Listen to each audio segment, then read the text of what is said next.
అయితే Vinayaka Chavithi first day అనమాట. మా అత్తయ్య వాళ్ళ ఊర్లో 3 days చేస్తారటండి. అందరూ కూడా చక్కగా రెడీ అయ్యి ఆ ఊర్లో లేడీస్ జెంట్స్ అంతా కూడా బొమ్మ దగ్గరికి వెళ్ళి సెలబ్రేషన్ చేసుకుంటారట. నాకు ఆ విషయం అసలు తెలీదు.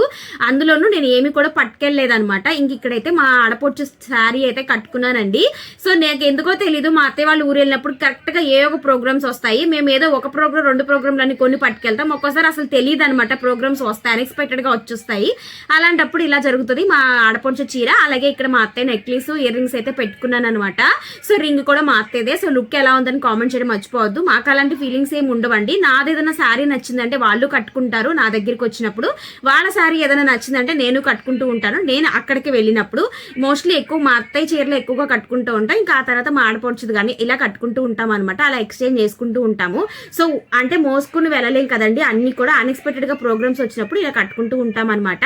సో లుక్ ఎలా ఉందని కామెంట్ చేయడం మాత్రం మర్చిపోవద్దు. మళ్ళీ అడుగుతున్నా. By by.